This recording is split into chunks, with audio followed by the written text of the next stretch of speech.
ఇక రాష్ట్రంలో వాతావరణ పరిస్థితులపై పూర్తి సమాచారం మా ప్రతినిధి లైవ్ ద్వారా వంశీ అందిస్తారు. ఎస్ వంశీ, చెప్పండి అప్డేట్స్ ఏంటి? గత నెల 30వ తేదీన నైరుతి రుతుపవనాలు కేరళ తీరాన్ని తాకడం జరిగింది. అప్పటి నుంచి కూడా చూస్తే మాత్రం అటు తమిళనాడు, కర్ణాటక, ఆంధ్రప్రదేశ్కి నైరుతి రుతుపవనాలు ప్రవేశించిన తర్వాత ఈరోజు ఉదయం నైరుతి రుతుపవనాలు తెలంగాణ రాష్ట్రంలోకి ప్రవేశించినట్టు కూడా అటు నల్గొండ జిల్లా వరకు విస్తరించినట్టు కూడా వాతావరణ కేంద్రం చెప్పినటువంటి పరిస్థితి కూడా మనం చూస్తూ ఉన్నాము. ప్రజెంట్ ఈసారి మాన్సూన్కి సంబంధించి పూర్తి డీటెయిల్స్ చూస్తే మాత్రం అటు ఇప్పటికే ఎల్నినో ప్రభావం అనేది బలహీనపడటంతో లానినో అనేది డెవలప్ అవుతున్నటువంటి నేపథ్యంలో ఈసారి రాష్ట్రంలో మంచి వర్షాలు కురిసే అవకాశం ఉంది.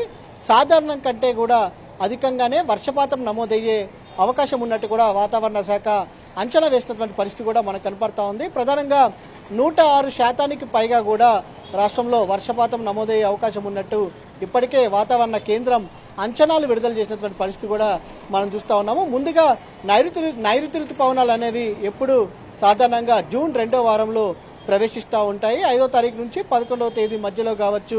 ఈ ప్రాంతాలలో ఈ సమయాలలో ఈ రోజులలో విడుదలయ్యే ఏదైతే నైరుతి రుతుపవనాలు ప్రవేశించే అవకాశం ఉంటుంది. కానీ ఈసారి వాతావరణం అనుకూలంగా ఉండటంతో సముద్ర ప్రాంతం కూడా నైరుతి రుతుపవనాల ఆగమనానికి సంబంధించి అనుకూలంగా ఉండటంతో కూడా ముందుగానే ఈ రుతుపవనాలు అనేటివి రాష్ట్రంలోకి ప్రవేశించినట్టు కూడా వాతావరణ కేంద్రం చెప్పినటువంటి పరిస్థితి కూడా మనకు కనపడతా ఉంది.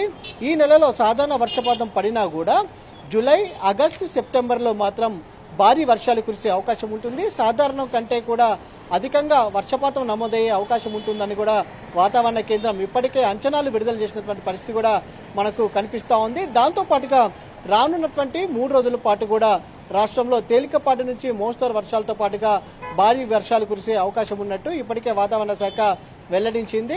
దాంతోపాటుగా గంటకు 30 నుంచి 40 కిలోమీటర్ల వేగంతో కూడా గాలులు వీచే అవకాశం ఉన్నట్టు కూడా వాతావరణ కేంద్రం అంచనా వేసినటువంటి పరిస్థితి కూడా మనం చూస్తూ ఉన్నాము. ప్రజెంట్ దక్షిణ కోస్తాంధ్రప్రదేశ్ ప్రాంతంలో ఒక ఉపరితల ఆవర్తనం అనేది కొనసాగుతుంది. ఈ ఉపరితల ఆవర్తనంతో నైరుతి రుతుపవనాలు చురుగ్గా కదులుతూ ఉన్నాయి.